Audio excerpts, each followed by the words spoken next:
De verdad, para mí un honor y un privilegio poder estar compartiendo con colegas en provincia. Nosotros estamos muy ensimismados siempre en Santiago y necesitamos algunos golpes de realidad para tratar de comprender que Santiago no es Chile, ¿sí? y tener la visión también de los colegas de provincia. Así que muy agradecido por la invitación. Para mí es un privilegio estar aquí con ustedes, y el día de hoy les voy a hablar con este nombre rimbombante, en realidad, de dos cosas, ¿sí? En primer lugar, de cómo se hacen las políticas educativas, porque normalmente en el área de educación tratamos de simplificar mucho el análisis de las políticas, no las entendemos muy bien. Déjenme apago mi teléfono, no eso. No entendemos muy bien cómo se hacen las políticas educativas, y la primera parte de la presentación se enfoca en eso, en ver cómo se hacen las políticas públicas y cómo se diferencian de la actividad académica, particularmente de la investigación. Con ese marco, la segunda parte, lo que voy a hacer es que les voy a mostrar cuáles son los principales elementos de la propuesta de ley o de cambios a la ley de la reforma educativa. En este minuto, probablemente ustedes ya lo saben, hay dos propuestas de ley en el Congreso. Una que tiene que ver con la eliminación de la selección, el fin al financiamiento compartido y al lucro, y la otra que tiene que ver con educación parvularia. Si bien la educación parvularia es tremendamente importante, no ha requerido tanto debate, y no me voy a referir a ella porque básicamente lo que hace es proponer una subsecretaría de educación parvularia y proponer una intendencia de educación parvularia al interior de la superintendencia de educación. En realidad un cambio que tiene que ver con fortalecer la institucionalidad a nivel ministerial, a nivel central, y no necesariamente involucra cambios que tengan que ver con lo que va a terminar sucediendo en las escuelas. Entiendo que eso va a venir posteriormente. Entonces me voy a centrar en lo que es el fin al lucro, la selección y el financiamiento compartido. Bueno, en una situación ideal, uno tendería a pensar que las políticas públicas, las políticas educativas, se basan en la mejor investigación para nutrir su diseño, implementación, evaluación y ajuste, y así se aumentan las probabilidades de que estas políticas alcancen los resultados que se proponen. Y esto está como bien de moda, además, en educación, con toda esta idea de la toma de decisiones basada en la evidencia. Sin embargo, en la realidad, las políticas públicas y las de educación no son la excepción. No responden necesariamente a esta situación ideal, sino que más bien se da una relación entre investigaciones educativas y de políticas públicas, y más bien esta relación es difusa y compleja, ¿sí? Las políticas públicas se generan en una interacción entre tres elementos, que son conocimiento por un lado, investigación efectivamente, oportunidad por otro lado, y luchas de poder. Y aquí para traer a colación ya algunos ejemplos, y yo creo que lo tengo un poco más adelante, pero yo me recuerdo haber conversado con Mariana Elwin, a quien ustedes probablemente ubican, y que me decía que cuando ella fue ministra de Educación era imposible, por ejemplo, hablar del tema de terminar con la selección. O sea, de hecho, hablar del tema de hacer algo con la selección era imposible, porque no estaba la base política, cultural dada en los conglomerados de representación política como para responder a esa solicitud, a esa idea. Y actualmente me da la impresión a mí que si uno ve las encuestas de opinión, la gente en general opina que no debe existir selección en la educación escolar. Incluso va más allá, hay quienes están cuestionando la selección en la educación superior. Para mí eso es harina de otro costal, pero esto es para mostrar cómo la oportunidad también está dada por el contexto. Y Y bueno, y esa relación no solamente es difusa y compleja, sino que a veces también es como un matrimonio por conveniencia. ¿Sí?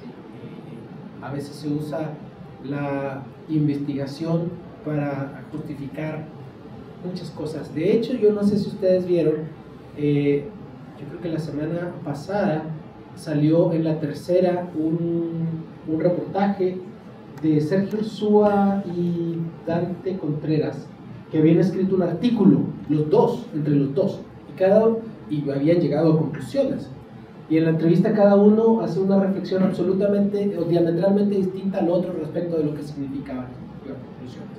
Entonces también la investigación, y particularmente la investigación en ciencias sociales o en educación, tiene esta particularidad de ser sujeta a mucha interpretación, porque no son ciencias exactas, no es que descubrimos un planeta y le pusimos un nombre, ¿sí? Y además los hallazgos son dinámicos también porque la sociedad va cambiando. Ahora, y la investigación sigue su propio ritmo sin necesariamente vincularse con las demandas sociales. En enero me tocó estar en una reunión con la decana de la Escuela de Educación de la Universidad de Nueva York, y estaban ahí sus profesores y estaba haciendo un discurso la decana y les preguntaba a sus profesores: ¿ustedes qué creen que pasaría si el día de mañana cortamos el 60 o 70% de los fondos para investigación en educación en nuestra universidad y en algunas de las universidades más prestigiosas del mundo?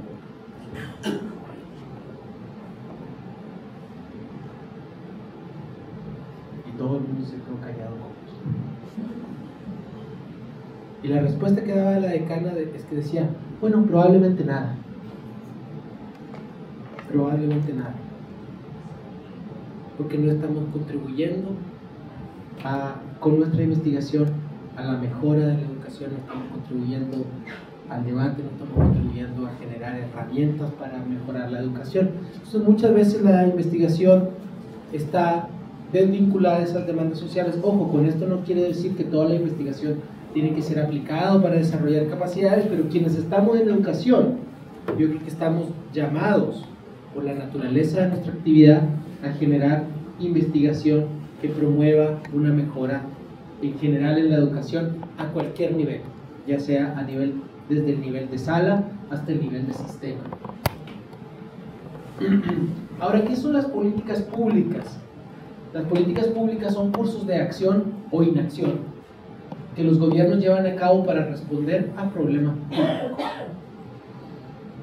Y la formulación de políticas públicas, a diferencia de lo que opina mi rector, que dice que hay que tener un diálogo racional, bueno, no son un proceso puramente racional. Ojalá lo fueran. Y obviamente hay que tener el ingrediente de racionalidad en la conversación, pero están muy influenciadas por el contexto político, económico y social. Y los factores de contexto determinan la viabilidad de las políticas y alternativas de solución de problemas. Como les decía, antes de 2006 era imposible hablar de prohibir la selección en educación. La ley lo prohíbe y lo permite, así como nos gusta hacer las leyes acá. Como que hacemos como que hacemos, pero no hacemos nada, ¿sí? Todo queda igual. Pero hoy hay una propuesta de ley, la que vamos a ver en la segunda parte, que apunta verdaderamente a tratar de eliminar la selección. No sabemos si la propuesta de ley va a quedar como está, no sabemos si efectivamente va a eliminar la selección, pero por lo menos digamos que hay quórum ya, un quórum relativamente suficiente en el Congreso como para pensar que esta propuesta de ley, con adaptaciones, con adecuaciones, eventualmente va a ser aprobada.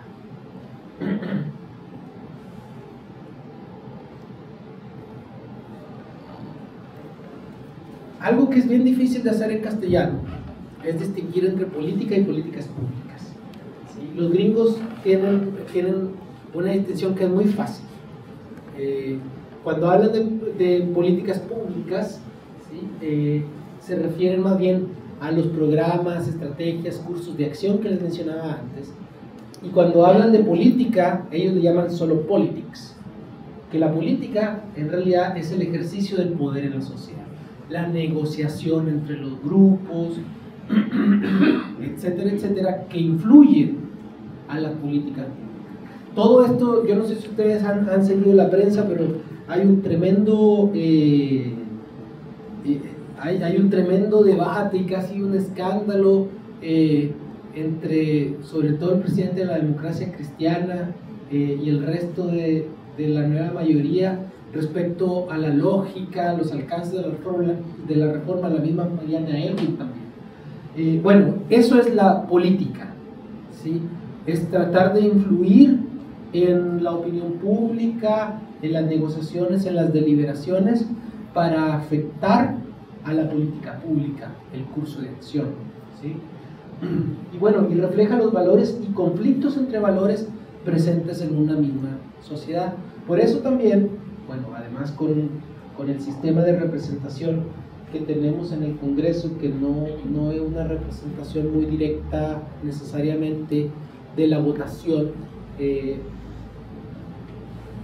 para darle viabilidad política muchas veces a los proyectos, lo que termina sucediendo es que salen adefesios, ¿sí? Que son como collage de distintas ideas, y por eso muchas veces quedan estos vacíos o estas ambivalencias en donde parece que se avanza en un sentido, pero en realidad se deja el vacío para no avanzar. Y la formulación de las políticas públicas no es un acto puramente científico, está vinculado con la postura ideológica de los tomadores de decisiones o partidos en el gobierno y conlleva una serie de negociaciones con grupos de interés. Entonces aquí se han puesto de moda varias cosas. Uno es como si te dicen ideológico, es como si te dijeran nazi, más o menos. Y a mí me llama harto la atención que esto se aplica en cualquier lado, ¿sí? Y hay una cierta aplicación como de lo ideológico también hacia gente que, por ejemplo, podría estar más a favor de que el Estado tenga un rol más protagónico en la educación. Entonces ya eso es ideológico, como si aquellos que están pronunciando o están calificando al otro de ideológico no tuvieran o cargaran con la ideología de que a lo mejor el Estado no tiene que estar ahí y debe estar el mercado. O sea, ambos son ideológicos, entonces no debería ser una ofensa, ¿sí? Porque esa es una realidad de las políticas educativas, una realidad de la formulación de políticas públicas. Ahora, si bien la interrelación entre las políticas públicas y la investigación parece caótica, lo cierto es que se puede organizar analíticamente, y aquí hay un texto bien clásico de Bartak, de los 8 pasos para el análisis de las políticas públicas, donde parten por la definición del problema. El segundo, que es donde me voy a concentrar, es la recolección de evidencia, después construcción de alternativas, selección de criterios, resultados del proyecto, confrontación de los costos de oportunidad, decisión y contar una historia. Y Bartak ve la formulación de políticas o el análisis de las políticas públicas, en realidad no lo ve como un proceso científico necesariamente, sino más bien es un proceso político en donde al final contar la historia es básicamente, en buen chileno, venderla por ahí. ¿Sí? Después de que uno construye todo digamos, el aparataje, el marco conceptual. Y ahora, esto se puede hacer bien o se puede hacer mal, o sea, no estoy descalificando el contar la historia de entrada, ¿sí? Pero a veces en contar las historias realmente se cuenta como unos lados B que pueden o no ser existentes o que pueden o no estar fundamentados en la realidad. De hecho, cuando hay un caso súper importante en análisis de políticas, o de política más bien, que tiene que ver con cómo llegó George W. Bush a la gubernatura, no a la presidencia de los Estados Unidos. Y él llegó a ser gobernador del estado de Texas. diciendo que el problema era la criminalidad, que la criminalidad llevaba 10 años en declive en Texas. Y lo repitió tanto, una mentira, lo repitió y lo repitió tanto en los debates, que ganó la elección del estado de Texas gracias a ese discurso que no tenía relación con los indicadores de criminalidad. ¿Sí? Ahora, se puede hacer, como les digo, de esa manera, o se puede hacer también apegado a la realidad o a la evidencia, o más apegado a la realidad o a la evidencia. La recolección de evidencia conlleva lo siguiente: buscar investigaciones, documentos, etcétera, etcétera, y convertir los datos recolectados en conocimiento.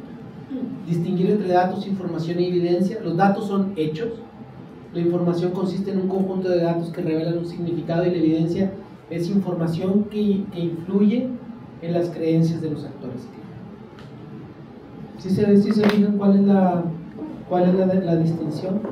O sea, la evidencia es que cuando uno le dice, mira, aquí tenemos 35 estudios que demuestran que esto es así, y no hemos encontrado ninguno que demuestre lo contrario.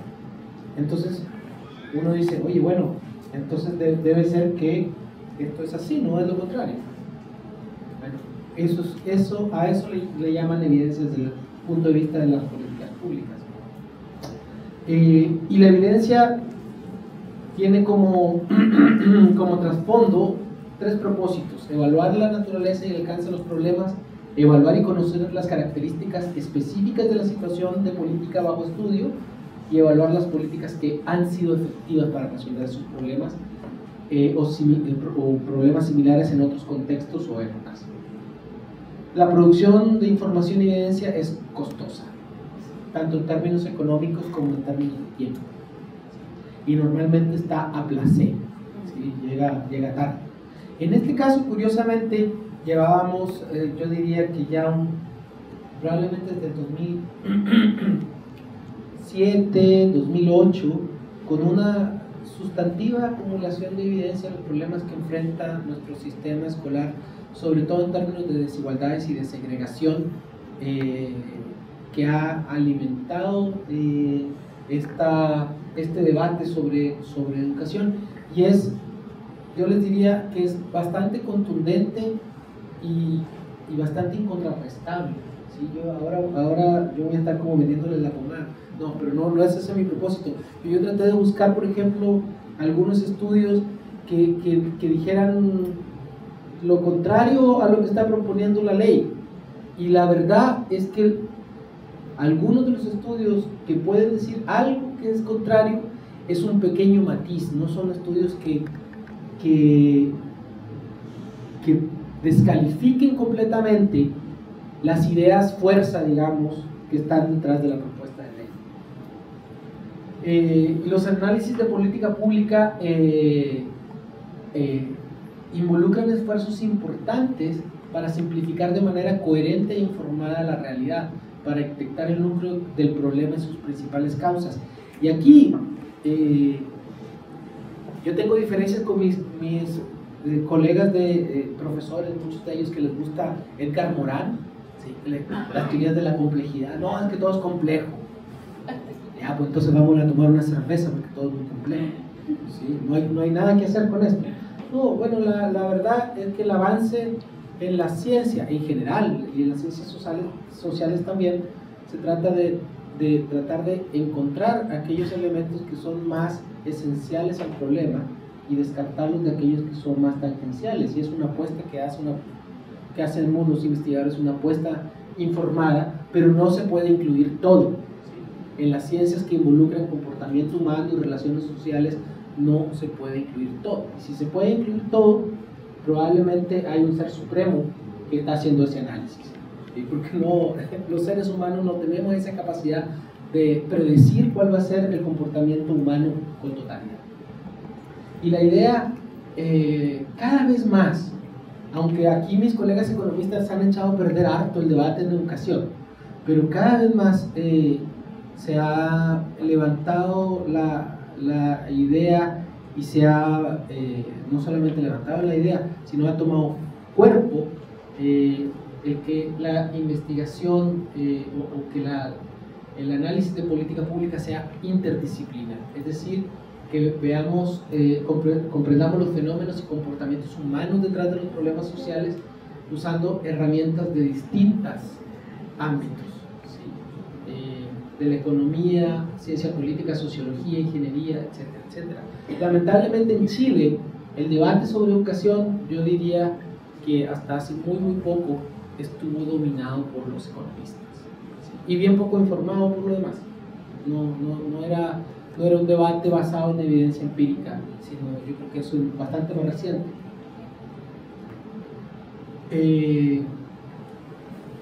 En el análisis de políticas públicas, lo que se hace es que se definen marcos lógicos o conceptuales que permitan priorizar los aspectos centrales de los problemas, se produce información y la evidencia empírica no tiene sentido si no existe un marco lógico.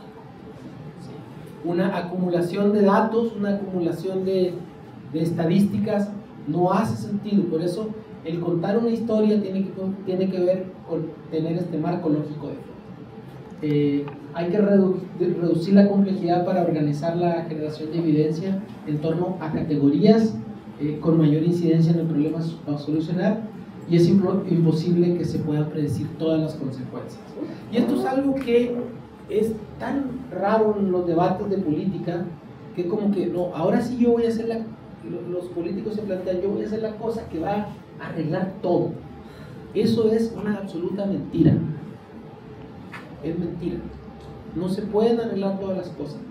Lo que dictaría la sensatez es que, bueno, que se apunte a tratar de arreglar los problemas esenciales, que las políticas se les haga un seguimiento, un monitoreo y se sigan y se ajusten para mejorar el funcionamiento.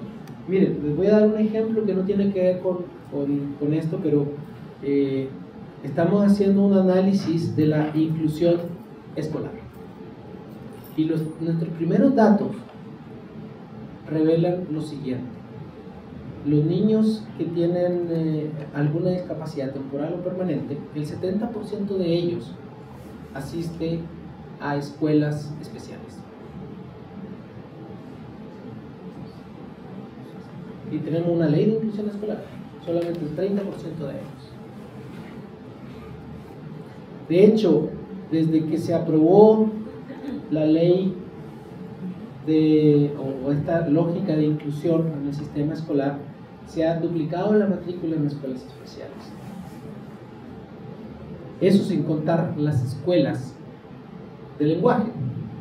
En las escuelas de lenguaje, pucha, no me acuerdo, soy tan mala memoria, ayer lo estuvimos viendo, pero no les quiero mentir, pero se multiplicó al menos por 50 la matrícula entre el 2000 y el 2012. Y uno habla con mis colegas profes, todos son inclusivos. Todos son inclusivos. Sí. Bueno, es imposible predecir esas consecuencias, pero pasados 10, 12, 15 años de la implementación de la ley, que no se hayan corregido ante la evidencia monumental de que claramente hay una cierta perversión en el uso de la política pública, bueno, eso habla de lo poco cuidadosos y de lo absolutistas que somos en nuestra política al pensar que vamos a solucionar todo de una sola vez y con una sola política. Eso no es así. Ahora, las herramientas de la política pública, y aquí no hay que equivocarse, las herramientas de la política pública son dos: los recursos y las leyes. Después uno ve cómo se invierten esos recursos, pero son dineros y leyes. Esas son las herramientas, ¿sí? Por lo tanto, cuando uno trabaja en investigación y quiere influir en política pública, bueno, hay dos formas, digamos, para influir en política pública: decir dónde poner los recursos o decir cómo cambiar las leyes. Así de sencillo. Y ahí hay todo un tema que tenemos que resolver probablemente con nuestro movimiento estudiantil que hoy está marchando, que me da la impresión, yo no sé si es así o no, me tocó estar el otro día con la presidenta de la FEUC, y le manifestaba que da la impresión de que son unos niños mimados, malcriados, que están en contra de todo. Da la impresión, por lo menos lo que uno ve en los medios de comunicación. Hay una estrategia comunicacional que no está siendo efectiva, pero no están conversando como conversaron en algún momento los líderes estudiantiles de los elementos de la reforma, de las cosas que hay que cambiar, de si esto no me gusta, por qué no me gusta y cómo lo cambiaría. ¿Sí? Bueno, y ellos tendrían la capacidad de usar la evidencia en investigación para fortalecer su punto de vista, pero no, parece que el discurso, por lo menos en este momento, es: como no me consultan y tengo una cierta prerrogativa o título nobiliario o algo así, porque necesitan consultarme a mí para hacer las leyes, entonces no estoy de acuerdo. Ahora, la lógica de investigación, solo una breve pasadita, es muy distinta, tiene objetivos y tiempos de maduración distintos, no necesariamente están sincronizados con las urgencias y ventanas de oportunidad que se presentan en política educativa. Ustedes han escuchado hablar de Francisco Javier Gil. ¿Alguien conoce a Francisco Javier Gil? Francisco Javier Gil es el director de la cátedra UNESCO de la USACH, en equidad educativa, y Francisco Javier Gil ha sido impulsor de las políticas de acceso equitativo a la universidad desde hace muchos años, ¿sí? Yo lo conocí en 1996, ya con la misma cuestión: oiga, ¿cómo le vamos a hacer para hacer más equitativo el acceso a la universidad? Bueno, y Francisco Javier Gil, que además es químico, ¿sí? Ha propuesto el ranking, creó el propedéutico para acceso a la USACH. Gracias a ese propedéutico ahora hay 16 universidades que están en el sistema propedéutico. Se acaba de aprobar un nuevo proyecto de beca de acceso equitativo para 5 universidades. Bueno, y Francisco Javier tuvo que generar investigación, no solamente él, sino con otros colegas, para mostrar que no estaba llenando de pobres la universidad, porque eso era lo que le decían básicamente. Pero si se fijan, se tardó casi 20 años de machacar. Entonces los tiempos de la investigación no necesariamente son los tiempos de la política, ni tienen por qué serlos. Ahora, y aquí en este sentido, cada vez más, sobre todo en la evaluación en investigación relacionada con política educativa, se buscan los métodos mixtos. Es decir, ya estamos afortunadamente dejando atrás la investigación que solamente recurría a la estadística, y cada vez esa investigación se busca complementar con información más cualitativa de lo que realmente opera, en el caso de la educación, en las escuelas y en las salas de clase. Ahora, el tema es que la investigación científica, dicen estos autores, debería buscar estudiar problemas significativos de los cuales se puedan proveer respuestas a través de la investigación empírica.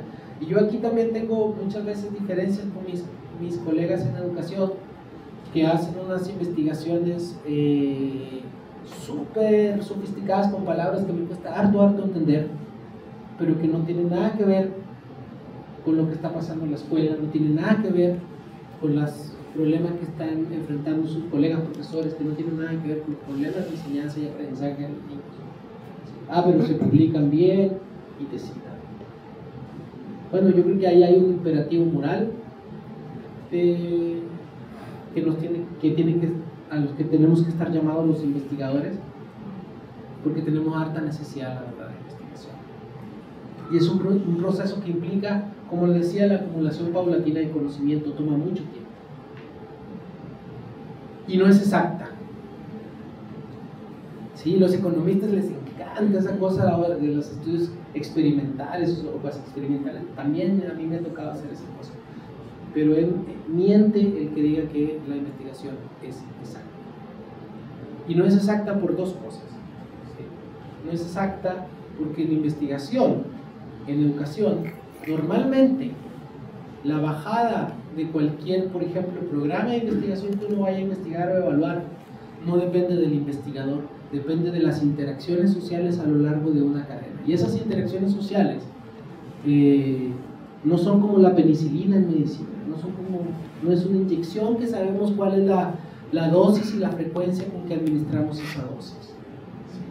¿Sí? Es mucho más compleja esa bajada y pasa por las comprensiones de los actores que están a lo largo de esa escalera o esa cadena. ¿Sí? Eso por un lado.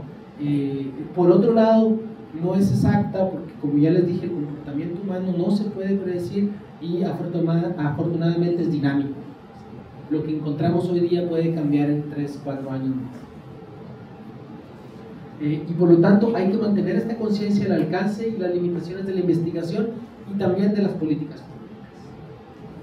Y ahora sí, hecho todo este marco, para entender de lo que vamos a hablar de política pública y de la evidencia que hay para esas políticas públicas. Les voy a comentar brevemente de la reforma educativa en cuanto a selección, financiamiento compartido. Como les dije, en educación parvularia tenemos un proyecto que básicamente crea una subsecretaría y una intendencia, pero es más que nada algo de carácter administrativo central.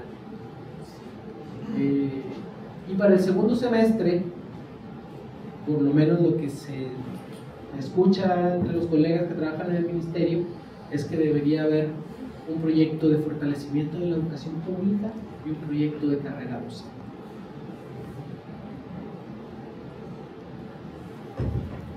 Bien rapidito, una situación global del sistema escolar.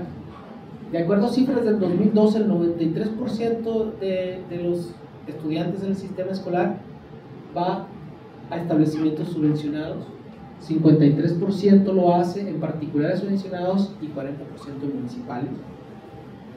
El financiamiento compartido en promedio es de 23,000 pesos. El 68% de los establecimientos particulares subvencionados, que representan el 63% de la matrícula, cobra 21,000 pesos o menos de financiamiento compartido. ¿Qué sabemos del financiamiento compartido? Bueno, muy brevemente, que no aporta a la calidad, aunque sí lo hace en establecimientos municipales. Y los establecimientos municipales que cobran financiamiento compartido cobran una cuota que anda alrededor de los 3,000, 5,000 pesos. Y en el largo plazo solamente hay una contribución marginal en matemática cuando se hace el análisis de más largo plazo.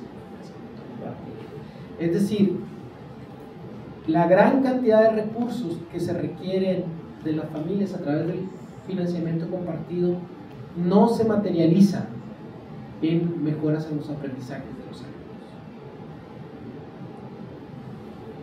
Ahora, de segregación. ¿Qué sabemos de segregación?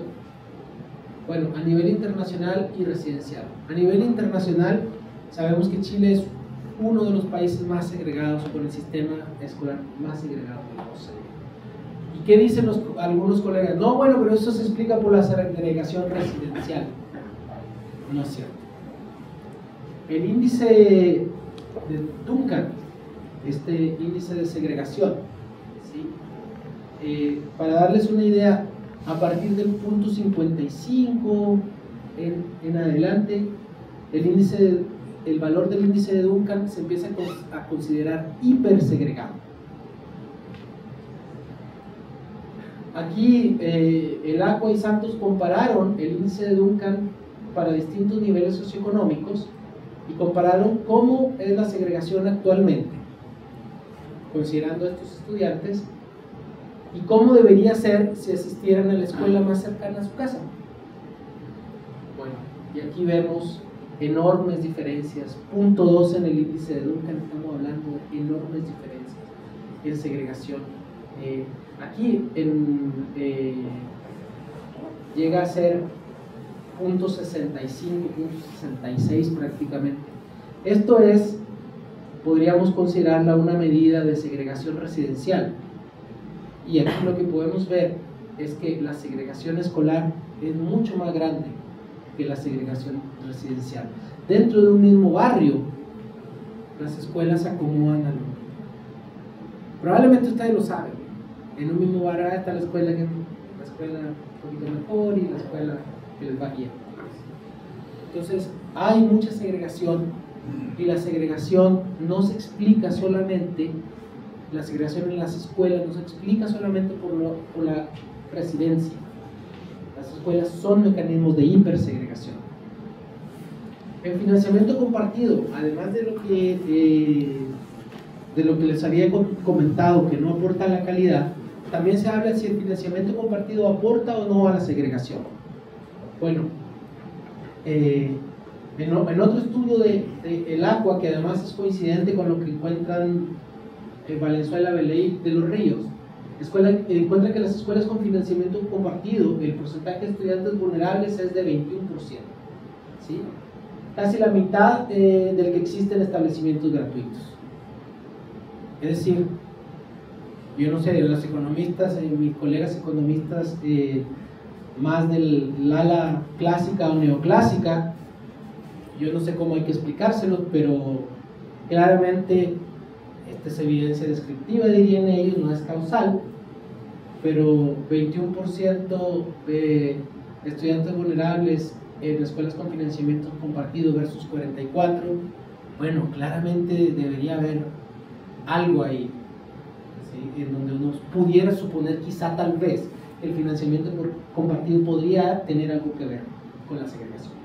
Pero si eso no fuera suficiente, lo que vemos es que los estudiantes vulnerables, además, porque aquí se utilizan grandes categorías, ¿sí? Los estudiantes vulnerables están mucho más segregados en el sector particular subvencionado que recibe financiamiento compartido. Este es el índice de Duncan para estos estudiantes, y este es el índice de Duncan para los estudiantes en el sector particular subvencionado gratuito. Es decir, no es que exista una fórmula de segregación en todas las particulares subvencionadas, no. Las que tienen financiamiento compartido están más segregadas que las que son gratuitas. ¿Y esto por qué? Porque son algunos pocos proyectos de escuelas que tienen financiamiento compartido que reciben estudiantes vulnerables, y por lo tanto están concentrados en esos proyectos. Y el resto, bueno, no llegan a estudiantes vulnerables, por eso dan estos índices de Duncan. Y un conjunto de, como les decía, este conjunto de escuelas tiende a concentrar a estos estudiantes, ¿sí? Ahora, ¿qué dice la propuesta de ley? Ya para entrar a la ley sobre el financiamiento compartido. Ojo, no quiero decir que si eliminamos el financiamiento compartido se va a eliminar la segregación. No es automático. Pero lo que sí sabemos es que se relaciona con la segregación. Tenemos que ver si eliminando el financiamiento compartido cuánto se reduce. Eso es materia de estudio. Ahora, la propuesta de ley dice que el financiamiento compartido se debe eliminar en 10 años y se hace una reducción proporcional de este financiamiento compartido a medida que aumenta la subvención. Es decir, se va a ir aumentando la subvención en 10 años, y a medida que eso va aumentando, va bajando el porcentaje de cobro de financiamiento compartido. Y en el año 11 ya no debería existir. Además, como incentivo, se crean dos subvenciones adicionales. Un aporte por gratuidad, es decir, aquellas escuelas que se hagan gratuitas o que sean gratuitas van a recibir por estudiante 0.45 de unidad de subvención. ¿Cuánto es eso, mamá? ¿Saben cuánto es la unidad de subvención? Son como 40 y algo. 12.000 y algo. 12.000 y algo. 12.000 y algo. Ya van a recibir, como además de lo que reciben por alumno, casi media unidad de subvención adicional. ¿Sí? Claro, pero si no cobran. Si no cobran. ¿Sí? Y además se crea una nueva categoría de estudiantes que son los alumnos preferentes. En este minuto, ustedes saben, tenemos alumnos prioritarios y todos los que están por encima de la clasificación de prioritario hasta el 80% de mayor vulnerabilidad van a ser catalogados como preferentes y se va a dar media subvención preferencial adicional a la que se recibe por esos alumnos denominados preferentes. Esa es la propuesta de ley. O sea, hay un paquete importante de incentivos financieros para promover la gratuidad y el fin al financiamiento compartido. Esto no es como uno lo ha escuchado en los debates en donde dicen, no, van a acabar con el financiamiento compartido y las lucas se van a quedar igual. No es cierto, por lo menos la propuesta de ley no es así. ¿Sí? ¿Alcanza a cubrir la diferencia? Bueno, depende, pero no está tan lejos. Si consideramos que es como 21,000 pesos en promedio, probablemente no va a alcanzar a cubrir toda la diferencia, pero tampoco está tan mal. ¿Sí? Y necesariamente no todos los alumnos de un colegio con financiamiento compartido pagan financiamiento compartido. Entonces probablemente no es tan catastrófico el escenario como que se está planteando a veces en el debate. Tampoco es que se estén cubriendo todos los costos necesariamente, pero es una posición más bien intermedia de acuerdo a lo que propone la ley o la propuesta de ley. El otro tema de eliminar la selección, la verdad es que hay re pocos estudios que analizan la selección empíricamente. El mejor estudio que conozco y más reciente es de los colegas Alejandro Carrasco y Carolina Flores de la Católica, y fíjense lo que encontraron ellos. Y decidí ponerlo todo porque esto está muy enraizado en las culturas escolares. Encontraron que la selectividad, a pesar de que está prohibida en la ley hasta sexto básico, se practica de manera generalizada y sin ningún pudor ni vergüenza. Está internalizada en las culturas escolares, absolutamente internalizada.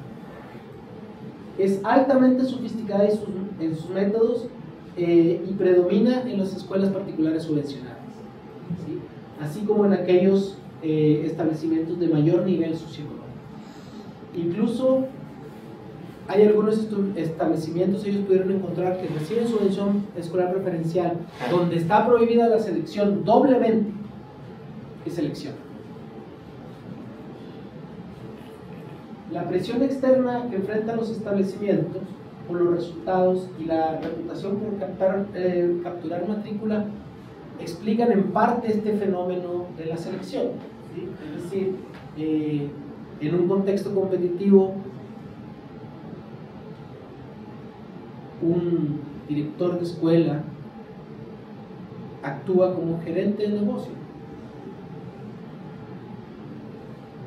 Porque, oye, la pega de mis colegas depende de que tengamos suficiente matrícula, y para tener suficiente matrícula tengo estos incentivos. Por un lado, si no me va bien me cierran, y por otro lado, para ser viable económicamente necesito mejores materias primas, es decir, que me salga más barato educar a los estudiantes. Pues entonces traigo estudiantes que me salen más barato de educar, y esos son los de mayor nivel socioeconómico o los de mayores habilidades previas que provienen de nivel socioeconómico bajo, y eso está generalizado. Entonces aquí no solamente hay que satanizar, digamos, a lo que hacen las escuelas, que en realidad está mal, ¿sí? Desde el punto de vista ético de la profesión docente, me encuentro que está mal.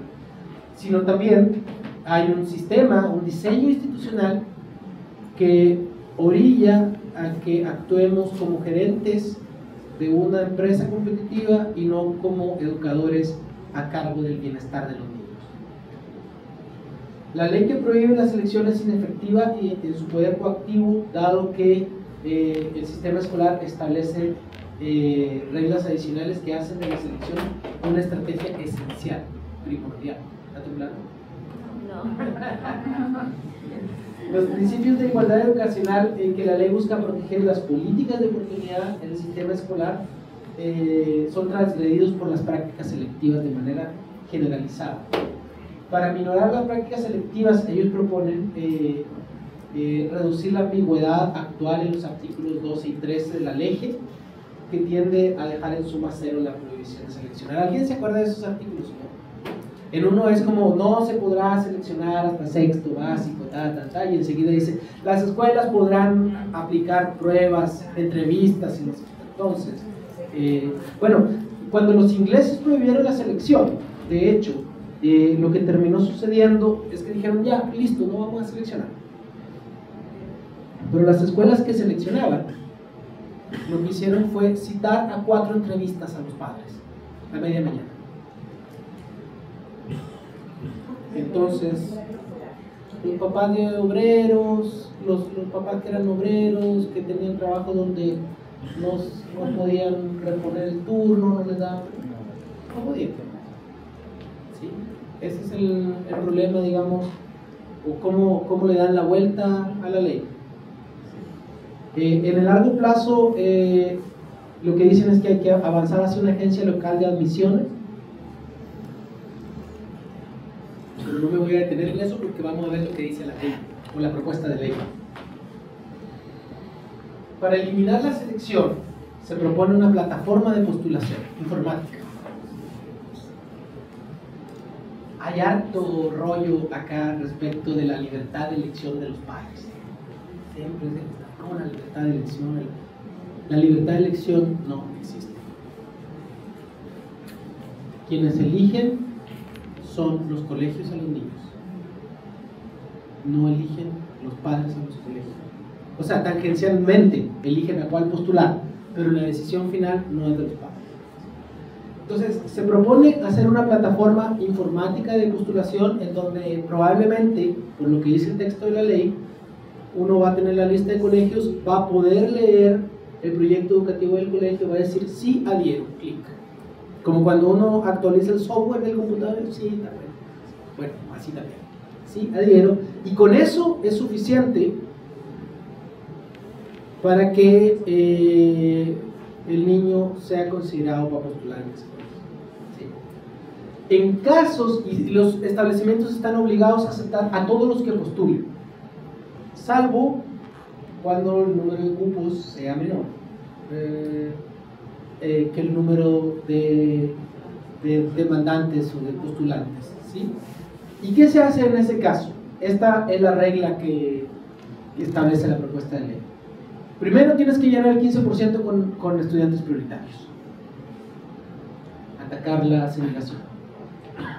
Segundo, bueno, si hay una hermana o un hermano ya en el colegio, no vaya a ser a la pobre señora, jefa de hogar, jefe de hogar que ande por 30 colegios y tiene 30 hijos.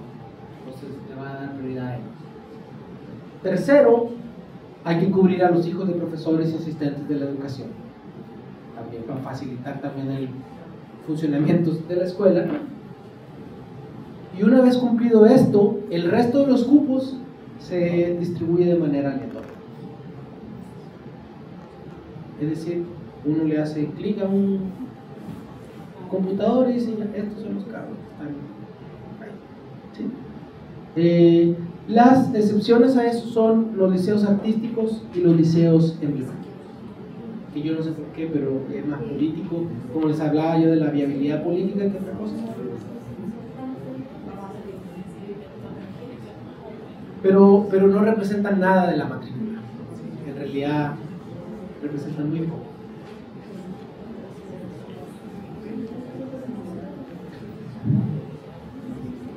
Ahora, el otro tema es el lucro. ¿Y del lucro qué sabemos? Que no contribuye a la calidad. No hay diferencia en resultados de estudiantes que asisten a establecimientos con y sin lucro. Esas son las citas más recientes y principales. Entonces, no importa el lucro. Entonces alguien podría decir, entonces ¿por qué lo vamos a quitar? ¿No? Podría ser o no. Si no importa, ¿para qué fastidias al sistema quitando el lucro? Ahora, ojo, esto es en promedio. Esto siempre, los economistas siempre hablamos de promedio. Obviamente, aquí lo que se sabe de evidencia como más complementaria, no se sabe mucho de las escuelas o los establecimientos con fines de lucro, pero lo que se sabe es que un buen porcentaje de ellas está constituida como escuela con fin de lucro, establecimiento con fin de lucro, porque es más fácil hacerlo, administrativamente hablando, en términos de regulaciones. ¿Sí? Una gran cantidad de estas escuelas son escuelas que tienen un solo sostenedor, y es muchas veces un profe que puso una escuela y que básicamente la administra. Y la fórmula de administración, en muchos casos, ojo, no estoy generalizando, pero simplemente para particularizar la realidad, en muchos casos no necesariamente es que tengan una gran orientación al lucro, sino una cuestión más administrativa. ¿Sí? Y que incluso tiene que ver, de acuerdo a lo que me han contado mis colegas abogados, con acceso a crédito. También. ¿Sí? Entonces, si uno tiene una corporación sin fines de lucro, los bancos te miran un poco feo, ¿sí? Y no te prestan dinero. Y para financiar algunas cosas a veces es necesario solicitar crédito, y por eso también algunas empresas o algunos establecimientos son con fines de lucro. Ahora, de todas maneras, y esto lo vamos a ver atrás, hay una conversación, como decía, que no es solamente empírica, sino que también es normativa. ¿Qué dice la ley en términos de prohibición del lucro? Que las corporaciones, las escuelas tienen que hacerse corporaciones sin fines de lucro en un plazo de 2 años. Para quienes deciden dejar el sistema escolar, hay 2 alternativas: traspasar a otro sostenedor o traspasar al Ministerio de Educación. Y esto conlleva un pago de la inversión realizada en infraestructura y terreno, básicamente. Y esa es la fórmula para pagar cada una de ellas. Estos son los topes máximos. ¿Sí? En infraestructura se paga 75% de UF por cada alumno, ¿sí? Por el promedio de matrícula en los últimos 3 años, porque ustedes saben, si se hace con el último año, puedo dejar entrar el cuádruple de alumnos y pues me pagan la tanta, no. Promedio de los últimos 3 años, menos los aportes que el ministerio ha hecho para capital. Entonces se descuenta de ahí la plata pública que se ha invertido en capital en forma de aporte especial. Y los terrenos, se hace también una combinación de factores, de precio de mercado, etcétera, etcétera, pero se establece este tope máximo: 30 UF por alumno, por el promedio de matrícula de los últimos 3 años, menos los aportes que ha hecho el ministerio para acá. El senador Walker decía el otro día que el ministerio se iba a transformar en una agencia inmobiliaria. Yo creo que no corresponde esa afirmación, porque ¿cuál es la alternativa? Acuérdense, estamos hablando de políticas públicas. ¿Cuál es la alternativa a un esquema como este? Expropiación.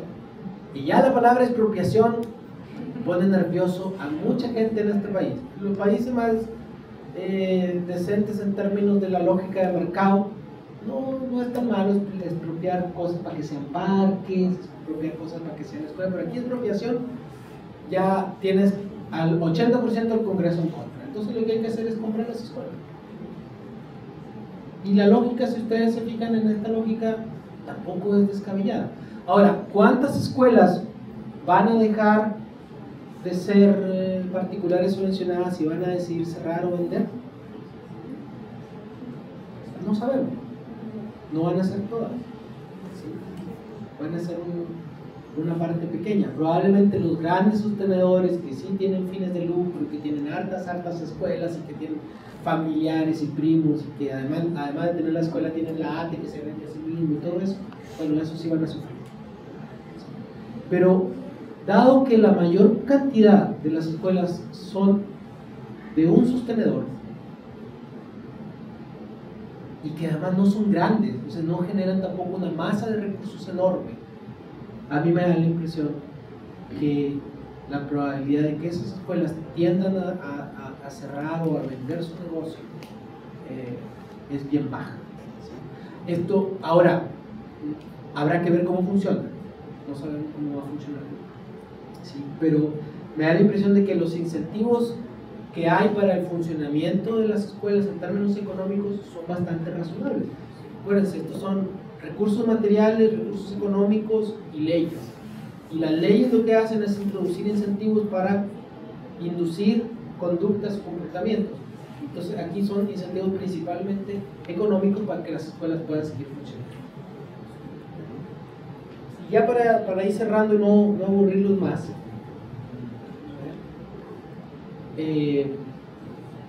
bueno, se observa que en general la propuesta de ley apunta o recoge los principales hallazgos de la investigación, no es descabellado. ¿Sí?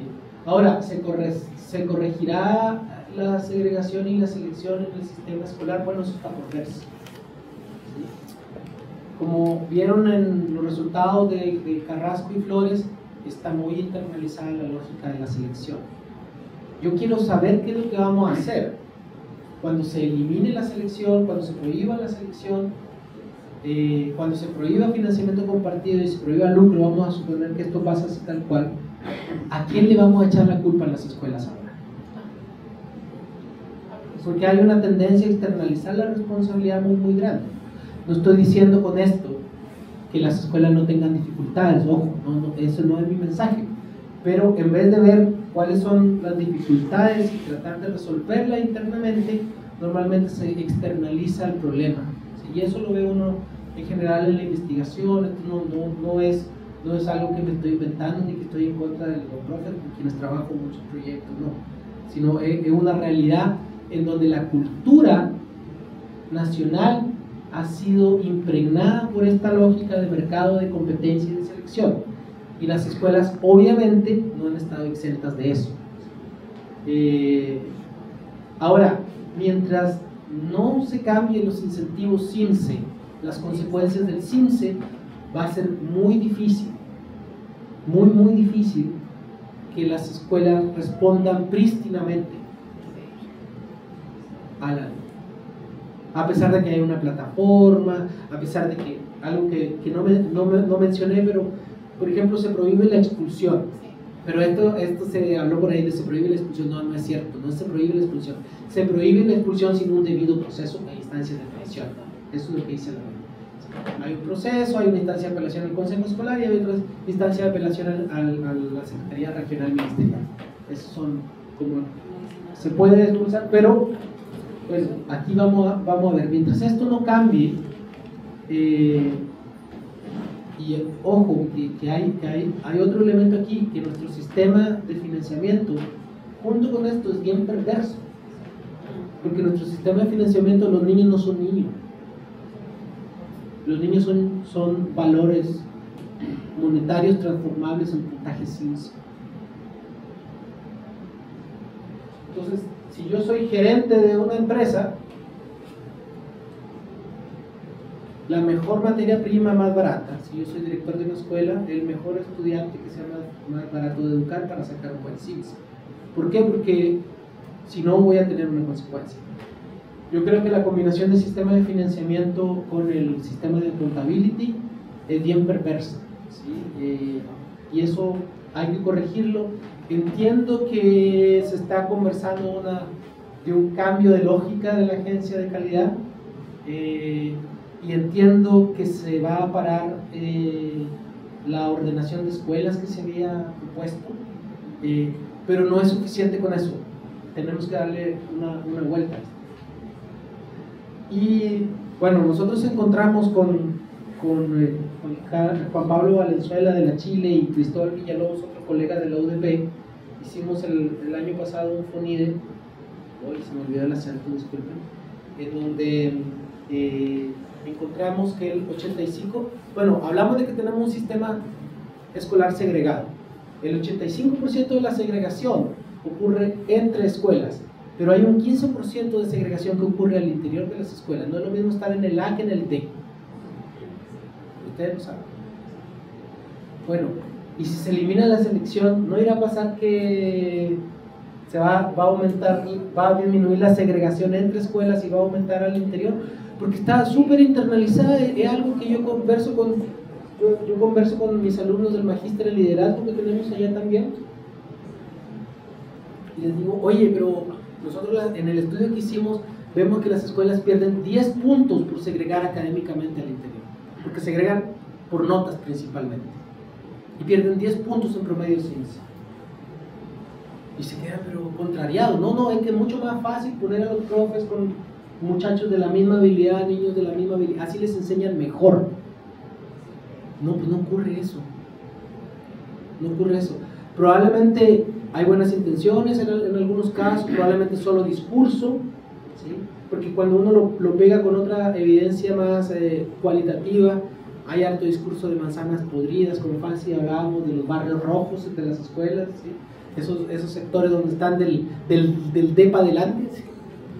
Donde mejor ni entrar, ¿sí? Bueno, seguramente vamos a enfrentar un problema al interior de las escuelas, y lo que hay que hacer desde el punto de vista de la investigación y el desarrollo es ver cómo generamos instancias, herramientas para que las escuelas, al encontrarse con esta mayor diversidad, no actúen de la manera automática que han actuado, y generar dispositivos de apoyo que les ayuden a mejorar tanto su convivencia como el desarrollo de los estudiantes. Los costos de la reforma.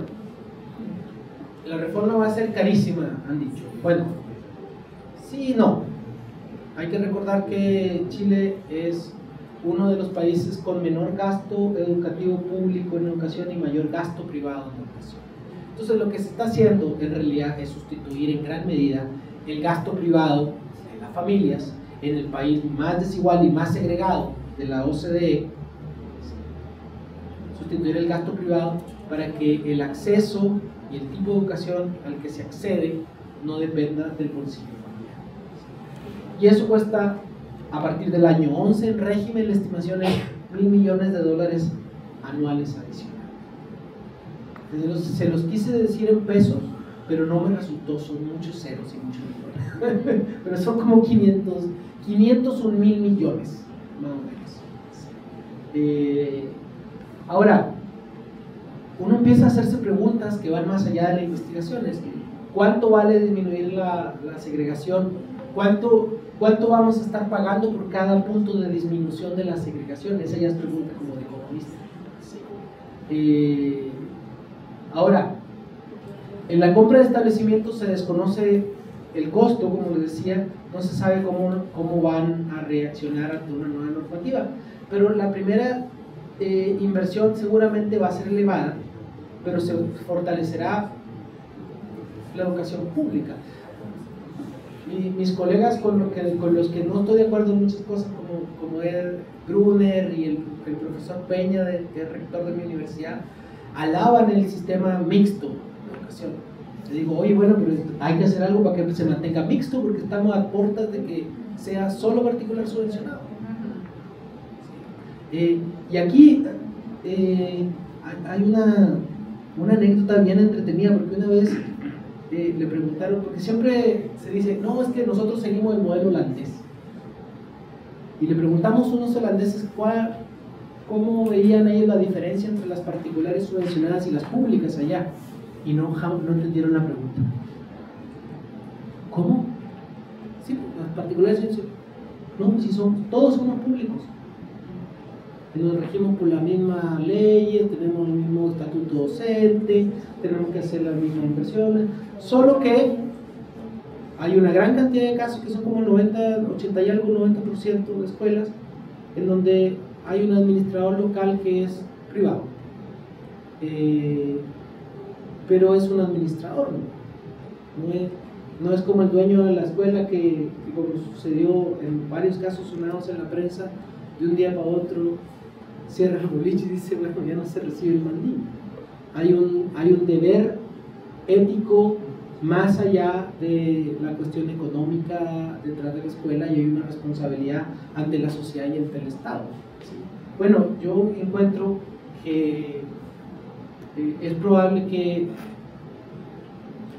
esto todavía no nos lleve al modelo holandés, porque falta hacer un montón de reformas que regulen el funcionamiento, mejoren el funcionamiento de las públicas y regulen el funcionamiento de las privadas. Y la calidad, ese es otro rollo, la calidad. No, esto no va a aumentar la calidad.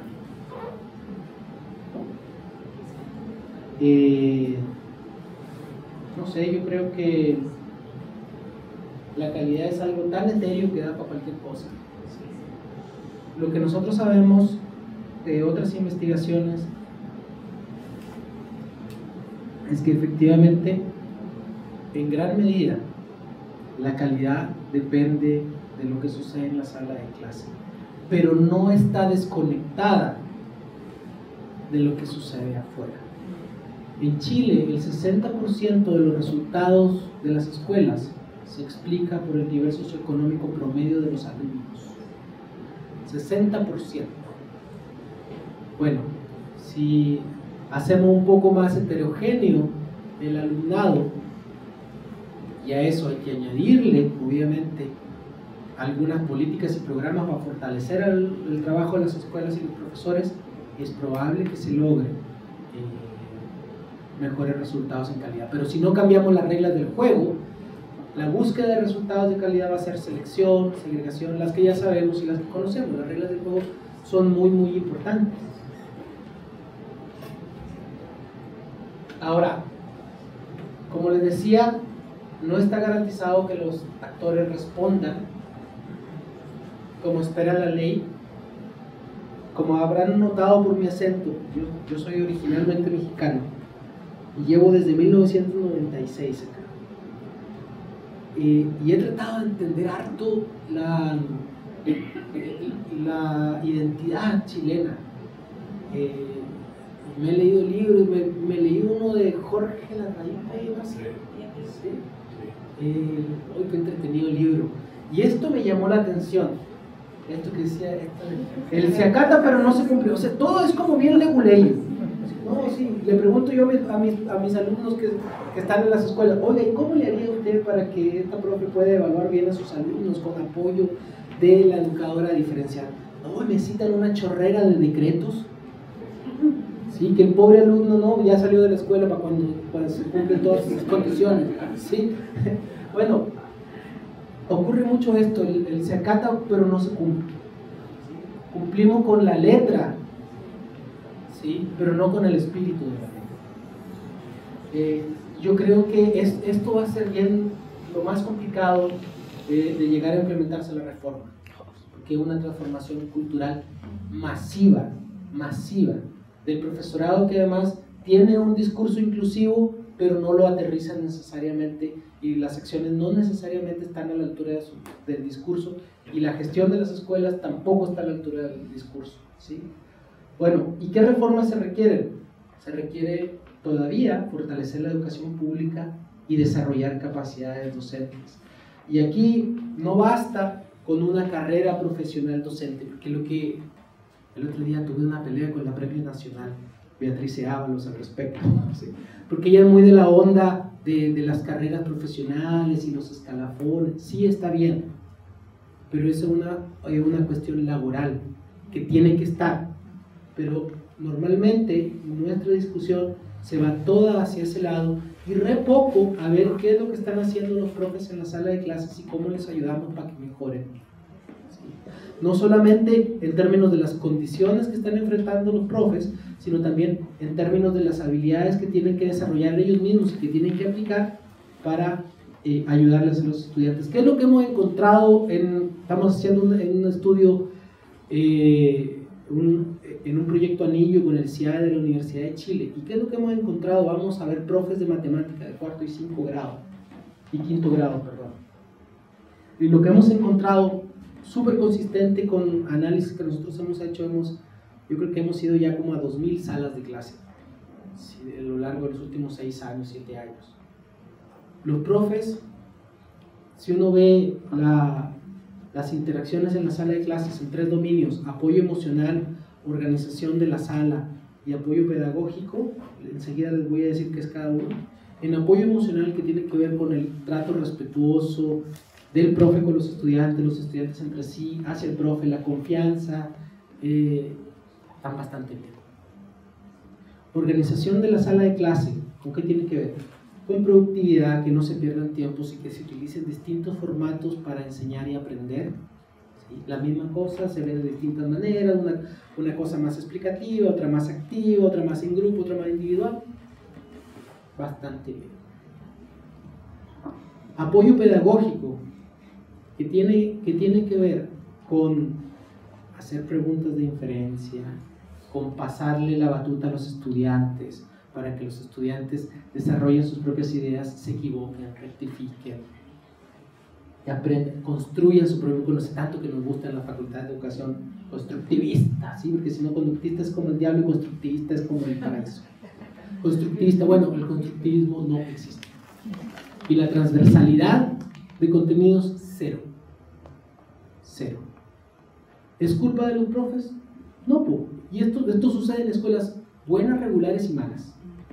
Los profes están súper atentos de pasar materia. En parte puede ser por el CIMSE. Sí. Pero también ahí uno se hace la pregunta, bueno, ¿y dónde está el criterio profesional, el juicio profesional? Y a veces el juicio profesional de los profes, y lo vemos con profes principiantes, es atropellado por la estructura escolar. Y ahí no hay un diferencial de poder también enorme, ¿no? Pero a lo que voy es que nuestros profes no son flojos ni son malos en promedio. Lo que nosotros hemos visto, tratan bien a los alumnos no tratan bien a ellos, pasan la materia, pero estamos básicamente memorizando materia, pasando por encima de la materia, y no nos estamos preocupando por el desarrollo de estas habilidades más profundas de los niños, y que involucran, ojo, no solamente las cognitivas. El pasarle la batuta a los niños también involucra el desarrollo de todas esas habilidades que los profes se llenan la boca con el tema y dicen, no, estamos formando ciudadanos. Disculpen, si apenas saben leer y escribir, también hay que formar estas otras habilidades, y esas no se forman en la clase de educación cívica, se forman día a día, con el ejemplo por un lado y con la disposición de los o con la organización de los dispositivos pedagógicos en la sala de clase, que le llevan todo al mismo tiempo, además de lo cognitivo. Entonces, yo creo que ahí esas son, para mi gusto, los 2 desafíos más importantes que se vienen, y no está claro cómo va a funcionar. Yo creo, para mi gusto, que la conversación en el Congreso debió haber partido con el fortalecimiento de la educación pública, ¿sí? Y les digo por qué. Esto no es de antojadizo, y no es que yo sea stalinista, ni comunista, ni nada, sino desde un punto de vista de política pública. Lo que puede suceder es que si tú bajas las barreras de entrada a las particulares subvencionadas, que aunque el ministro lo dijo de una manera bien sarcástica, hay un aspiracionismo bien fregado en la sociedad, en donde las particulares subvencionadas se ven como mejor que las públicas, ya solo por ser particulares subvencionadas, y ojalá que cobren un poco de plata para que tenga más valor.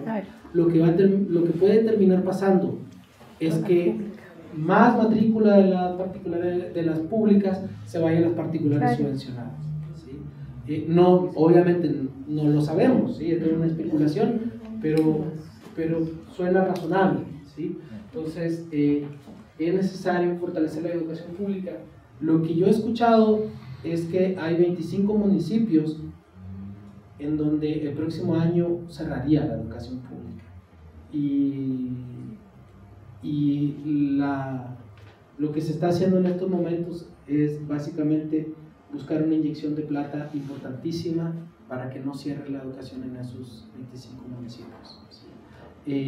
Pero es como un accionar más de emergencia. Yo creo que necesitamos algo mucho más de fondo para fortalecer la educación. Y por último, bueno, toda esta discusión, yo creo que es una discusión, o uno lo ve como investigador, como una discusión positiva en el sentido de la economía positiva. La economía positiva está relacionada con aquello de los positivistas, ¿sí? La economía positiva es lo que es, ¿sí? Entonces nosotros cuando hablamos de evidencia hablamos de lo que es. Mira, esto es lo que hemos encontrado. Pero estas discusiones, y no podemos olvidarlo, también tienen una dimensión ética o normativa, ¿sí? Es cómo nos gustaría que fuera como sociedad. Y a mí me parece que el ir y venir de la evidencia esconde, por lo menos en el debate público, los medios de comunicación, esconde detrás que cada uno de los investigadores tiene su propia perspectiva normativa y ética también, ¿sí? Y yo creo que independientemente de la evidencia, es válido también hacer una conversación y un debate respecto de cómo soñamos que pueda ser nuestro sistema educativo, nuestro sistema escolar, ¿sí? Podemos estar de acuerdo con esto, no da lo mismo, pero se vale hacerlo desapegado también de lo que nos dice la evidencia, porque si no estaríamos capturados por los números, ¿sí? Y yo creo que esta parte normativa lamentablemente es la que prima en el debate, pero soterrada en algunos números, ¿sí? O soterrada en alguna evidencia o pseudoevidencia. Ya no los aburro más, muchísimas gracias. Sí, aquí termina mi presentación.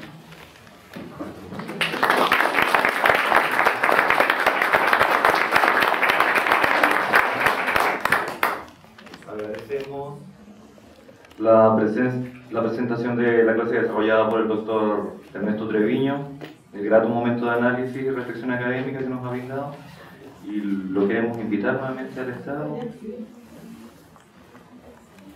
y dar la posibilidad a la audiencia a no más allá de hacer preguntas, por favor. Muy bien.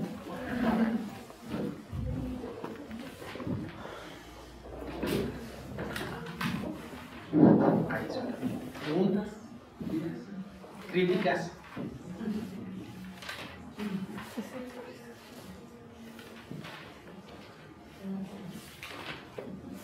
No, los convencí a todos, me voy a tirar de diputado por esta cuestión.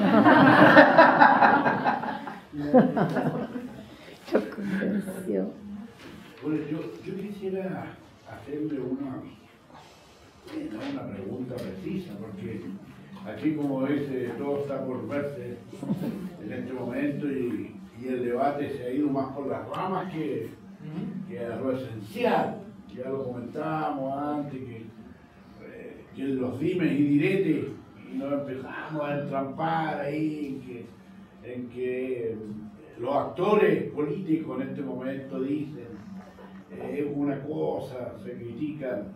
Por el otro lado están los estudiantes que reclaman, están desfilando porque no los han escuchado, dicen ellos, pero cuando uno los escucha, uno no sabe qué quieren. Se dice que no fortalecer la educación pública, y resulta que los liceos emblemáticos son todos liceos públicos del Estado, municipales. Entonces, ¿contra quién están? O sea, quieren el lucro, quieren la selección, quieren todo lo que se quiere desarraigar.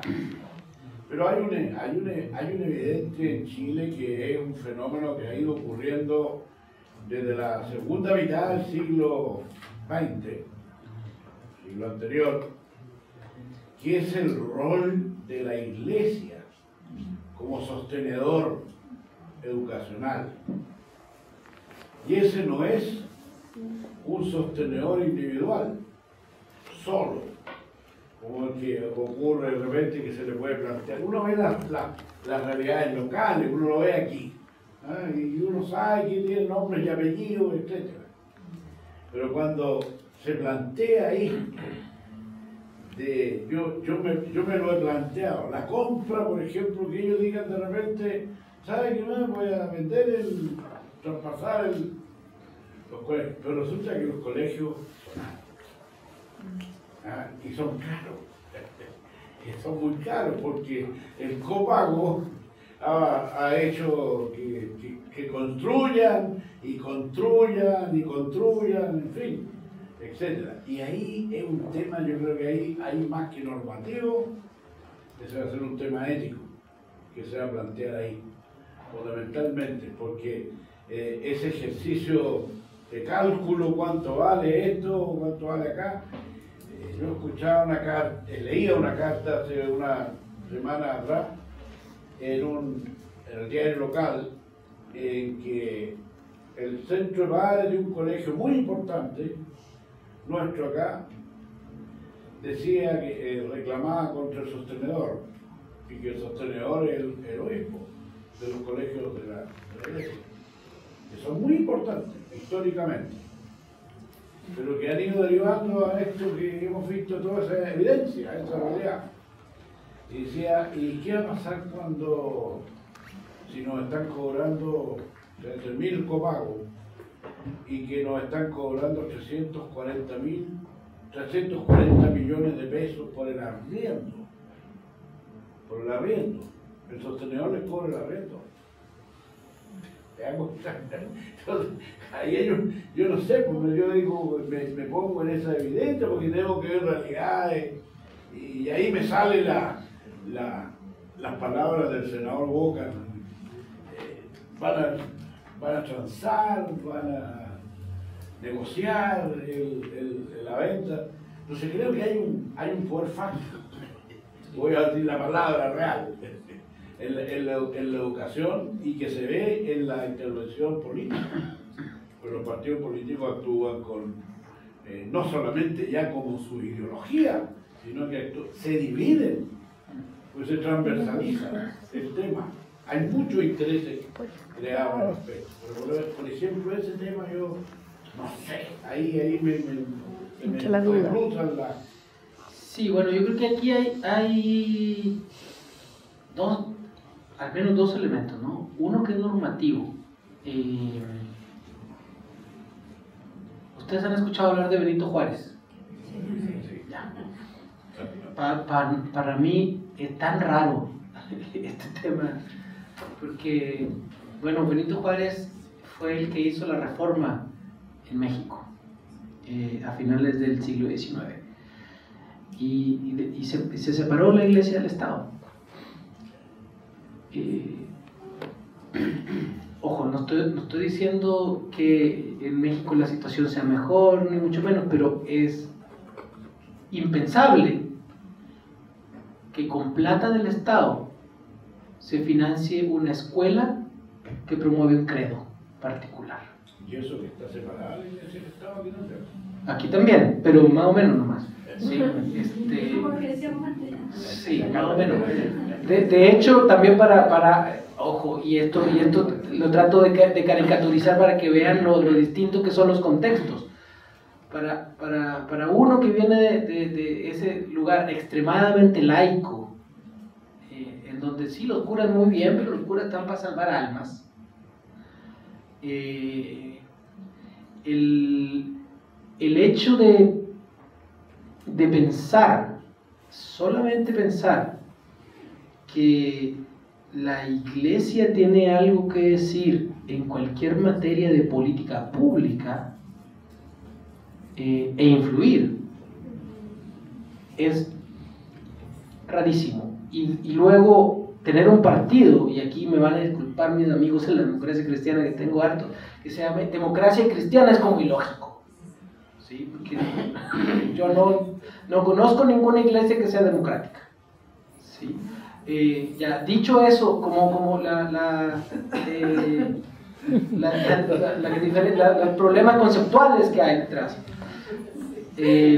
A mí me parece que viéndolo desde el punto de vista político, en la práctica, es muy difícil que, o sea, yo encuentro que va a haber mucha resistencia definitivamente de la Iglesia, pero viendo cómo son los países en los alrededores y en América Latina, es muy difícil que la Iglesia Católica particularmente tenga un nivel de financiamiento para la evangelización a través de las escuelas como el que tiene en Chile.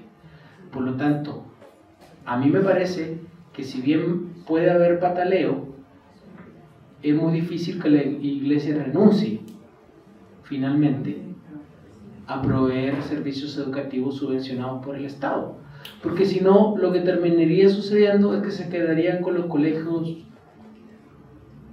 particulares pagados, y de los particulares pagados, que son 7% de la matrícula, la Iglesia, supongamos que tiene, para dar un número, la mitad, para dar un número así como bien optimista, y bueno, y el negocio de la Iglesia es la evangelización, ¿sí? Entonces yo encuentro que ahí básicamente están dando la pelea, pero en términos de economía política no van a renunciar a las platas del Estado. Además, la Iglesia como sostenedor son corporaciones sin fines de lucro. Si su tema, a mí me da la impresión, de hecho no estoy tan seguro que sea tanto el financiamiento compartido el tema, como la selección. La selección es el principal tema de la Iglesia. Bueno, lo que nosotros encontramos en nuestro análisis de las selecciones, que en realidad, y en otro análisis que hicimos de los requisitos de postulación, las escuelas católicas, en realidad solamente una minoría pide requisitos religiosos, y los requisitos que pide son académicos principalmente y socioeconómicos, ¿sí? Entonces yo creo que el pataleo va más bien por ahí. La ley, algo que no, la propuesta de ley al menos, algo que no incluí en la presentación, dice también que los sostenedores o los sostenedores particulares subvencionados tienen que ser dueños de sus inmuebles, y hay un plazo para que eso se cumpla, porque bien sabemos, sucede en las universidades que las inmobiliarias son el negocio para sacar el lucro, ¿sí? Yo creo que ahí a mí me da la impresión de que obviamente no va a estar exento de peleas y de heridos este tránsito, y la Iglesia va a ser uno de los más férreos opositores, pero creo que tampoco tienen el capital político en este minuto para hacer una oposición tan dura, por todos los escándalos que uno también ha visto que han sucedido en la Iglesia. Y ojo, yo no soy comecuras, sino estoy tratando de hacer un análisis de lo que pasa. Y obviamente también también esto pasa como cuando hablamos de particulares subvencionados en general. Hay colegios que son religiosos que tienen distintas énfasis también, ¿sí? Ahora, pero yo creo que los intereses económicos son enormes. ¿Por qué? Porque logran financiar, o sea, si uno comprende el negocio de la Iglesia, no solamente la evangelización, sino la evangelización de líderes, y por eso seleccionan.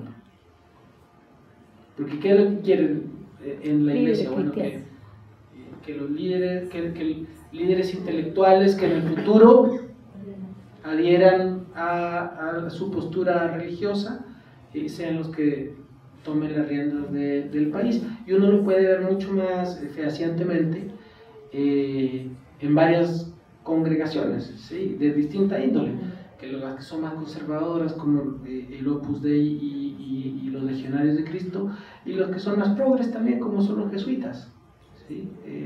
Entonces yo encuentro que van a estar en un predicamento pero no creo que vayan a ser eficaces sus reclamos, porque en el fondo no les conviene, no porque vayan a toparse con mucha resistencia. Al final les conviene seguir siendo financiados por el Estado, y probablemente se buscará la fórmula, suponiendo que se mantiene la ley, la propuesta de ley como está.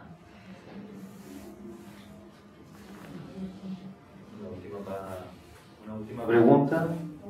No, es que nada, evidenciar la opinión de que obviamente el proyecto de ley habla sobre que hoy en día uno de los grandes problemas es que se paga por asistencia, no por matrícula del niño.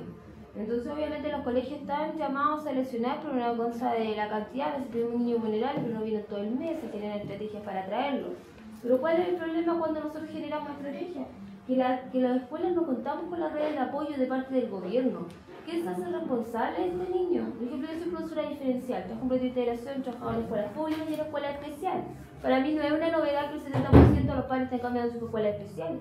Porque ya desde que se construye una reforma en este país, o las bases curriculares, se construye y después dicen, ¿qué hacemos con estos niños? Hagamos una adecuación y lo insertamos ahí en los aprendizajes. Entonces, en ninguna parte se parte de la base de lo que tenemos en nuestro país. Por ejemplo, se paga por puntaje CINCE ya, y el CINCE no considera a los niños con necesidades educativas especiales, claro, los permanentes no se contemplan en el puntaje. Entonces, y los transitorios, profesora, ojalá no tengamos tanto porque si no nos va a bajar el puntaje. Entonces, nadie ve el avance individual del niño. Y esta reforma lo único que va a hacer es segregar más todavía, porque a estos niños, a los niños que realmente la vulnerabilidad no se mide solo por el sistema socioeconómico cuando conversaba con la asistencia social, sino también hablaba también de las capacidades, la discapacidad, pero nadie ha pensado en eso. Entonces yo realmente, claro, los jóvenes están protestando y yo hablo como madre, porque yo tengo un hijo de 2 años y 7 meses y yo le digo a mis colegas en consejo, ¿por qué sus hijos no estudian aquí? Y todos me quedan mirando, ¿por qué van y lo meten en un colegio particular? ¿O cuántos de nuestros hijos han estudiado en escuela pública? Porque más que por los aprendizajes, es por el miedo. Porque hoy en día, mi hijo llega con un brillo colegial a la casa porque yo le enseño que no tiene que pelear, que tiene que dialogar, pero no todas las familias tienen la misma sintonía. ¿Y qué pasa? De que ya hacemos todas las redes, visitamos a la familia, apoyamos, pero ya no se puede expulsar porque hay que hacer un montón de procedimientos. Pero ¿y quién se hace cargo de ese niño? Porque su familia no se hace cargo. Lo matricula en marzo y se olvidó de él. Y el problema está de que yo no quiero que mi hijo llegue con un brillo colegial. Entonces prefiero pagar porque allá todos los papás que se lesionaron, si nosotros no nos comportamos, nos tenemos que ir. Entonces mi hijo no va a llegar con un brillo colegial. Hoy en día ya no está en la base o en la familia el debate por el aprendizaje. Está el debate hoy en día por la convivencia. Seguridad. Y eso se olvidaba de la reforma. Se paga No había absolutamente seguridad. nada. Había otra pregunta, recogemos varias y... Ningún problema. ¿Había otra pregunta? Sí, yo me pregunto por el tema de la calidad, en el sentido de que si hasta el momento estamos agrupando y calificando a una escuela por los resultados CINCE y que, no sé, tenemos la ilusión, yo tengo la esperanza, ¿verdad?, que el CINCE se acabe. Hay un movimiento también al respecto en contra de estas pruebas estandarizadas, ¿verdad? No al CINCE, lo esencial, el alto al CINCE. ¿Cuáles serían entonces cuáles van a ser los criterios de calidad para, con comillas, evaluar cada escuela? Porque si se pretende estatizar, van a haber recursos y las escuelas van a tener que tener resultados. Entonces, ahora solamente, entre comillas, son los aprendizajes con esta prueba tan cuestionada, cómo se utilizan los resultados, ¿verdad? Pero también lo que tú planteas es lo central. Pues una escuela es buena hasta el momento, hasta ahora, por resultados CINCE, pero no se está midiendo considerando toda la otra parte cualitativa.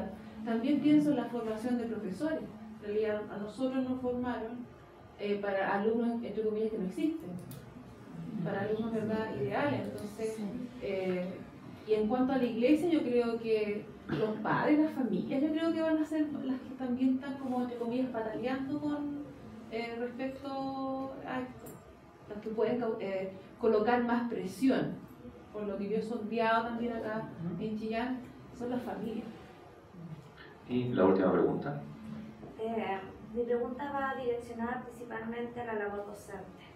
Dentro de esta nueva ley se mide, se expresa en algún momento qué va a pasar con el tema de los profesores, porque hoy día se le está pidiendo al profesor, como lo comentabas al final de tu presentación, qué pasa con un profesor que tiene que preocuparse del desarrollo emocional de sus alumnos, del desarrollo de aprendizaje de sus alumnos, de las habilidades transversales, un montón de cosas que como docentes tenemos la labor de cumplir, pero que en qué tiempo lo hacemos. Hoy día tenemos la realidad de un docente que está en un colegio, lo hablo por mi propio colegio, un docente que tiene un contrato de 40, 44 horas y que pasa 40 horas metido en una sala, y no hay recursos para pagarle a ese profesor horas no lectiva, donde tenga tiempo para preparar su clase, donde tenga tiempo, y estamos desgastando una labor familiar, una labor personal. ¿Qué pasa con el docente en esto? Tú mismo mencionabas en tu presentación la situación de que hoy día yo pertenezco a un colegio particular subvencionado, gratuito, y la verdad es que tenemos la situación de que nosotros para algunas cosas nos conviene, el estatuto docente dice esto, pero nosotros resulta que no estamos en el estatuto docente, estamos en el tema laboral, código laboral, pero el código laboral dice esto, que resulta de que para los, no sé, pues para los que están en el sistema municipal tiene una serie de beneficios que nosotros no tenemos. Entonces, ¿qué pasa con los docentes? Porque al final las presiones, veo yo, si bien el alumno es lo relevante y nosotros queremos lo mejor para ellos, porque es una labor ética para todos los que nos dedicamos a la educación, pero ¿qué pasa con nosotros como profesionales y como personas? ¿Hay algo en esta ley que aclare un poco más este tema? ¿Está pensado al respecto? A ver, mira, déjenme, me voy a tomar de esta última intervención para responder a la primera pregunta. En la primera pregunta hubo varios elementos, pero yo quiero partir con este llamado ético que tú mencionabas. ¿Sí? Los profes siempre tienen un gran discurso respecto a este llamado ético y de la vocación. Pero esto se acaba cuando los niños presentan problemas. Y aquí yo tengo que decirles que esto yo no lo veo como especialista, yo lo veo como un papá con un niño con discapacidad intelectual. Los niños son puros problemas. En una escuela budista, además, budista. ¿Sí? Yo creo que el cambio cultural, y después voy a tomar el tema de las condiciones laborales, el cambio cultural que requiere la docencia y las escuelas es sideral. Porque ustedes acá lo que han manifestado básicamente es que las familias tienen la culpa. Y si creemos que las familias tienen la culpa, entonces hay que buscarse otra pega. Porque es cierto, las familias son en parte responsables, pero lo que nos dice toda la investigación es que las familias de menor nivel socioeconómico, con mayores problemas, depositan toda su confianza y expectativa en la escuela porque ellos no tienen las herramientas. Y no solamente no tienen las herramientas, probablemente se les hace inalcanzable, impensable llegar a dominar alguna de sus herramientas. Ellos no tuvieron las oportunidades. Y si nosotros lo que queremos es tener puros niños con padres ultra responsables y que estén todo el día ayudándoles a hacer tareas, estamos mal. ¿Sí? Si uno no quiere tener problemas, hay que salirse de esta pega, porque lo único garantizado en esta pega es que todos los días va a haber problemas. Todos los días. ¿Sí? Entonces, un poco las conversaciones que nosotros tenemos con los profes con los que trabajamos es, bueno, mejor cámbiate el switch a ser solucionador de problemas. ¿Sí? Eso es una parte, ¿sí? Hay una cuestión que es mucho más cualitativa, y ojo, y esto no es esoteria, esto tiene que ver con la forma en que se organizan las instituciones. Esto es psicología organizacional, esto es lógica de coaching, hay un montón de formas de verlo, ¿sí?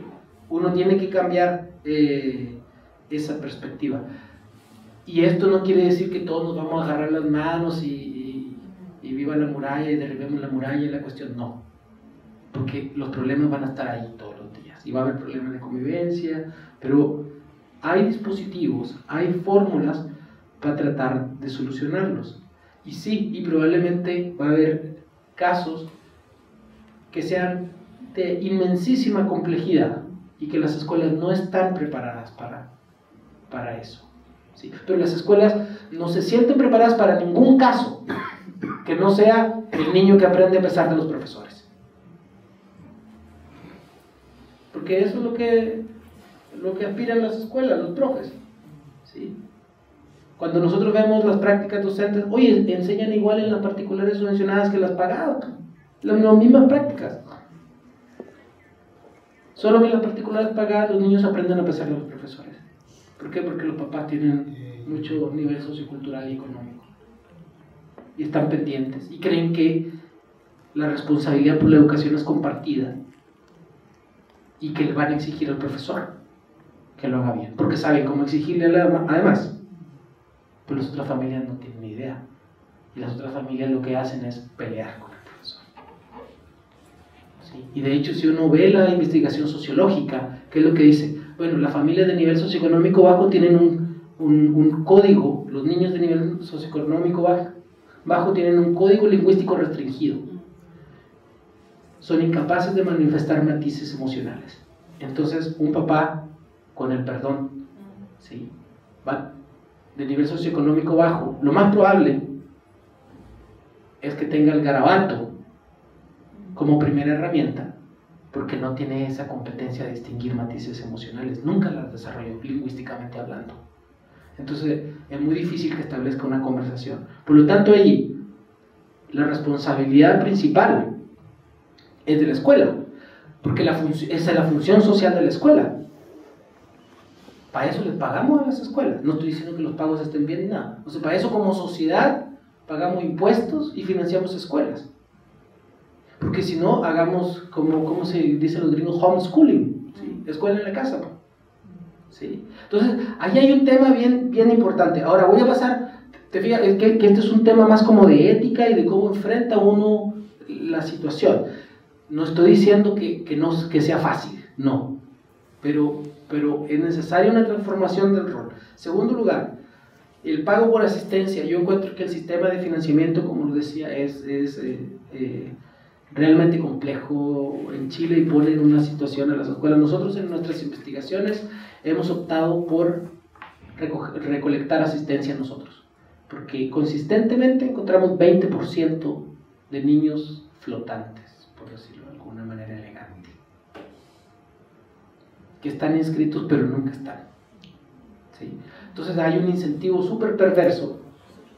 ¿Por qué? Porque si no alcanzan las lucas y tampoco es que los profesores se lleven la plata para su casa.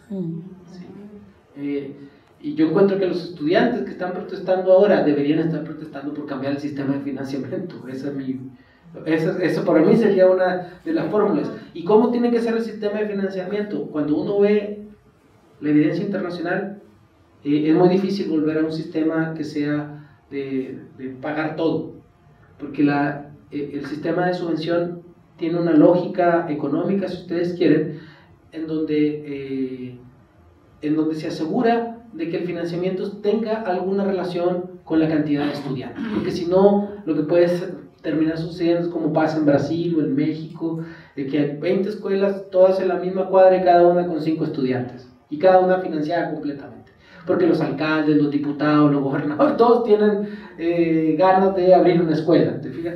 Entonces, pero lo que sí hay que hacer es, bueno, financiar bien las escuelas y financiar que no sea por asistencia, que sea por matrícula, pero no solamente por matrícula, que se cubran los costos basales, ¿sí?